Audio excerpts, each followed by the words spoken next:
Welcome everybody, back with another video. This is the Syntablism 101 and this one is about my signal chain. Getting a lot of requests for that, especially from patrons. So thank you for being my patron and join me on the Syntablism ride. Big shout out to Luigi Circuit who paved the way for Syntablism back in 2016. And yeah, let's get into the signal path. So here's the setup. It's my left rack with my crossfader modules, my turntable, and my right rack. Yeah, this is about CV and gate. Syntablism is all about combining CV and gate.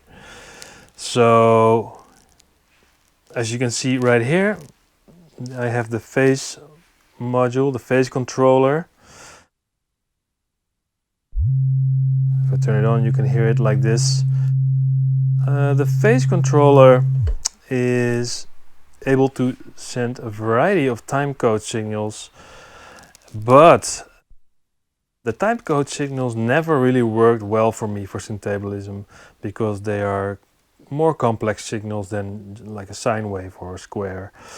But you can also set the custom tone, and this is a custom tone of my phase controller set at precisely 131 Hertz. And through trial and error I noticed that that really worked the best for my system to play scratch and perform all kinds of crazy stuff with the most parameters. So yeah, that's the phase controller. Okay, so here it is. This is the output and it's going all the way into my melodic preamp. Just stop it for a minute now. It needs to be amplified because the signal is otherwise too low for the pitch to CV converter to understand. So it's get amplified first and then it goes into the pitch to CV algorithm of the Expert Sleeper's disting. As you can see, I have two distings. This one I'll always leave at the same algorithm, which is the C3, the pitch to CV. I never change it to anything else. And this is the most important output you're getting because this is the pitch CV output generated by your turntable. And yeah, it converts the phase signal into a pitch CV. Well, also I have patched right now, it's really basic, it's the oscillator. It's just a Doepfer micro VCO and it's going into my wasp filter. Let's hear that one. There it is. Okay. So, this output, yeah, you can patch it everywhere you like. So right now I'm patching the disting into the volt per octave.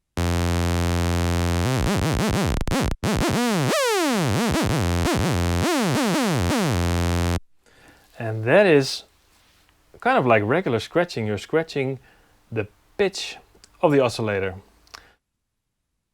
But it gets the most interesting when you actually stop scratching the pitch of your oscillators or samples or root notes or chords, but just leave the pitch, modulate the pitch with other stuff, but scratch with all the other parameters like cutoff frequency. So now I've patched it to the cutoff frequency.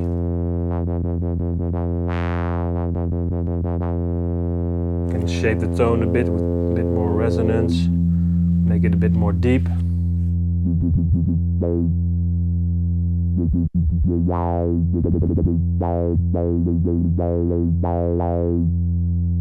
And that's just really the basics of the whole signal path. To be honest, I never do this. I never put a direct link from my disting to the cutoff frequency because first what you want to do is patch this output, the pitch CV output, to some modes, some buffered modes. And they need to be buffered modes because you're manipulating a pitch signal, and it's way better to have buffered modes for this than regular ones, and it multiplies your signal. So yeah, you can imagine you can send it to everything. A lot of times I send it to the pitch, to the pitch of my sub bass, like my 808 sub bass, so I can scratch the subs. Just giving a few examples, or the decay of my herb verb to make like really swelling scratches by spinning the record real fast. You can send it to anywhere. Okay, the gate. This is a crossfader that creates gate signals.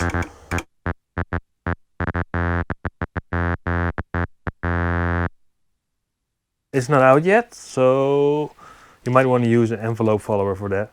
But this gate is going straight into my level VCA. This is the Doopfer performance mixer.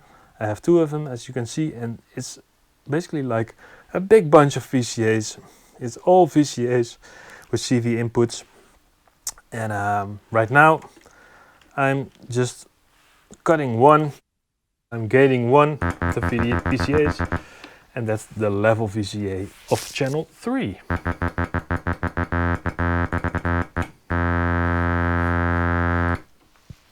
And yeah, that's basically it. Thank you for watching. Subscribe to my YouTube channel. Check out my Patreon page. All my patrons, thanks a lot.